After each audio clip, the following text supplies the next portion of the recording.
السلام علیکم ورحمۃ اللہ تعالی وبرکاتہ۔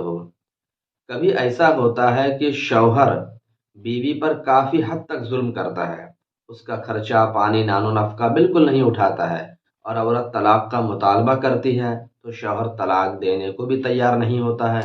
تو ایسی صورت میں عورت کو کیا کرنا چاہیے؟ کوئی خاتون اگر ایسی صورت میں شوہر سے الگ ہونا چاہتی ہے، اپنی زندگی الگ بسانا چاہتی ہے، تو کیسے شوہر سے وہ الگ ہو؟ کیا شریعت میں اس کا کوئی راستہ ہے یا نہیں؟ آج کی ویڈیو میں انشاءاللہ تبارک و تعالی ہم اس مسئلے کو جانیں گے۔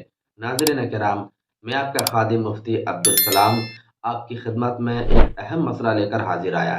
گزارش یہ ہے کہ اس مسئلے کا بغور ملاحظہ کریں، اچھا لگے تو دوسروں کو تک شیئر بھی کریں۔ حضرات محترم، شریعت اسلامیہ اتنا پیارا مذہب ہے، اتنی پیاری شریعت ہے کہ جہاں پر ہر جوڑ کا توڑ ہے اور جہاں پر ہر مسئلے کا حل ہے، شریعت نے ہمیں کہیں بھی بے سہارا نہیں چھوڑا ہے۔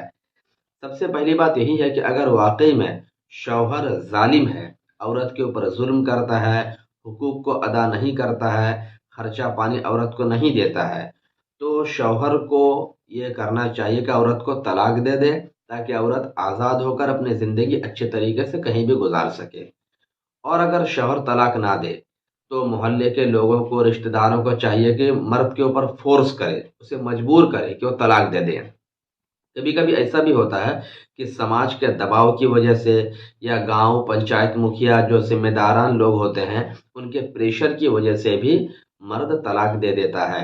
تو سب سے سمپل طریقہ یہی ہے کہ وہ طلاق دے دے، تاکہ عورت اس کے گرفت سے آزاد ہو جائے، پھر اپنی زندگی کو جہاں چاہے گزارے۔ تو ایک طریقہ تو یہی ہے۔ لیکن کچھ شوہر جو ظلم بھی کرتے ہیں اور بڑے بدماش قسم کے بھی ہوتے ہیں کہ وہ طلاق دینا بھی نہیں چاہتے، تو اس صورت میں عورت کیا کرے گی؟ تو اس کا ایک طریقہ ہمارے علماء نے کتاب و سنت کی روشنی میں بیان فرمایا۔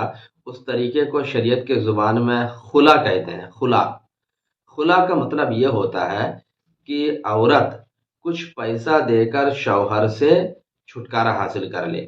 اب وہ پیسہ کا مطلب یہ ہے کہ شوہر نے مہر کے طور پر عورت کو جو پیسہ دیا یا جتنا مہر متعین ہوا تھا، اس کے عوض جو ہے عورت شوہر سے چھٹکارا حاصل کر لے، تو اس کو شریعت کے زبان میں کہتے ہیں خلا کروانا۔ تو اب یہ دیکھا جائے گا کہ اگر شوہر ظالم ہے، شوہر بدماش ہے، تو اس صورت میں اس کو مطالبہ کرنے کا بھی حق نہیں، ڈیمانڈ کرنے کا حق نہیں ہے کہ میں 1 لاکھ لے کر چھوڑوں گا یا 2 لاکھ لے کر چھوڑوں گا۔ اس کو بالکل حق نہیں ہے، کیونکہ وہ خود ظالم ہے، اس کے اوپر کوئی حق نہیں ہے۔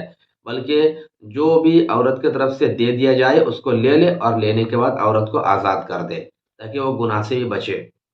لیکن اگر عورت بدماش ہو، کبھی کبھی ایسی سچویشن بھی تو ہوتی ہے نا، ہمیشہ مرد بدماشی کرے کوئی ضروری نہیں ہے، عورتوں کے بھی ایک سے ایک چال ہوتے ہیں، ایک سے ایک نخرے ہوتے ہیں، تو وہ بھی کبھی کبھی شوہروں پر بیجا کلیم کر کے، بدنامی کا داغ ڈال کر کے شوہر سے آزاد ہونا چاہتی ہے۔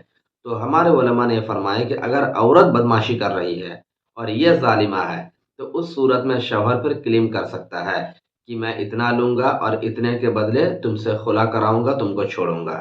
تو اس صورت میں شوہر کلیم کر سکتا ہے۔ لیکن اگر شوہر خود بدماش ہے تو اس صورت میں عورت عموماً یہ کرے کہ مہر میں جتنا پیسہ متعین ہوا تھا، 10,000 20,000 جو بھی، تو وہی پیسہ اگر شوہر نے دے دیا تو اس کو ریٹرن کر دے اور اس کے بدلے میں خلا کروا لے، اور اگر نہیں دیا تو شوہر پر دینا تو واجب تھا، تو اب اس کو عورت اس کو ہیوا کر دے یا اس کو معاف کر دے، کر کے شوہر سے خلا کا مطالبہ کرے۔ تو بہرحال ہم نے یہ جانا کہ اگر شوہر طلاق دینے کو راضی نہیں ہے تو عورت کچھ مال و دولت دے کر بھی، کچھ کیش پیسہ یا کوئی بھی سونا چاندی وغیرہ کچھ بھی چیز دے کر کے شوہر سے آزادی حاصل کر سکتی ہے۔ اسی پروسیس کو شریعت کے زبان میں خلا کہتے ہیں۔ تو یہ ایک آسان طریقہ ہے جو شوہر شرابی ہوتے ہیں، خرچہ پانی نہیں دیتے ہیں، ان سے آزاد ہونے کا۔ لیکن ان سارے مسائل پر عمل کرنے سے پہلے اپنے علاقے کے عالم، جو بڑے عالم دین ہیں، ان سے رابطہ کر لیں اور ان کے ذریعے سے سب کام کروائیں تو زیادہ بیٹر ہوگا۔ اللہ تبارک و تعالی ہم تمام مسلمانوں کے شادی شدہ جوڑوں کو خوشحال رکھے اور سب کو عقل اور سوجھ بوجھ کے ساتھ زندگی گزارنے کے توفیق عطا فرمائے۔ السلام علیکم ورحمۃ اللہ تعالی وبرکاتہ۔